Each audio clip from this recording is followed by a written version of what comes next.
অভ্যুত্থানের ফসল হিসাবে আমাদেরকে এখানে আসতে হয়েছে। আমি না আসলেও অন্য কেউ আসতো, এবং এই জায়গাটি বাংলাদেশের এখন সবচেয়ে বড় চ্যালেঞ্জের জায়গা। আমরা যেইভাবেই বলি না কেন যে আমরা সারা জীবন চ্যালেঞ্জ ফেস করেছি, চ্যালেঞ্জের মধ্যে আমাদের সারা জীবন কাটিয়েছি, কিন্তু ত্রয়োদশ নির্বাচন, বাংলাদেশের ইতিহাসে যতগুলো নির্বাচন হয়েছে সবচেয়ে বেশি ঝুঁকিপূর্ণ হবে, এতে কোনো সন্দেহ নেই। আজকে আপনারা যারা ট্রেনিং শুরু করবেন, এই ট্রেনিংটা যত মজবুত হবে, আমার সেই পুলিং পার্সোনাল থেকে শুরু করে নির্বাচনী কাজে যতজন লোক কাজ করবে তারা তত মজবুত হবে।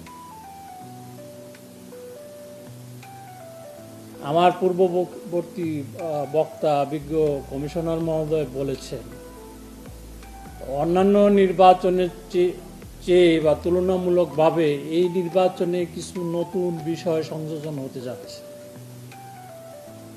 সেই বিষয়গুলো যারা প্রশিক্ষণ দিবেন তারা বিশেষভাবে এগুলো অ্যাড্রেস করার চেষ্টা করবেন আশা রাখি। এই নির্বাচনে একটি স্লোগান এরকম হতে পারে কিনা, presiding officer will be the nucleus of election. আপনি যদি প্রিজাইডিং অফিসারকে শক্তিশালী করতে পারেন, প্রায় 50,000-এর মতো প্রিজাইডিং অফিসার লাগবে আমার। 50,000 নির্বাচিত প্রিজাইডিং অফিসার যদি আপনি সিলেক্ট করতে পারেন, তাকে যদি সঠিক প্রশিক্ষণ দিতে পারেন, তাকে যদি সাহস যোগাতে পারেন, তাকে যদি এই মেসেজটা দিতে পারেন যে নির্বাচনে কোনো দানাই ফানাই হবে না, এবং এটা দিতে হবে। আজকের নির্বাচন কমিশন এই চ্যালেঞ্জ উতরানোর কোনো বিকল্প নাই।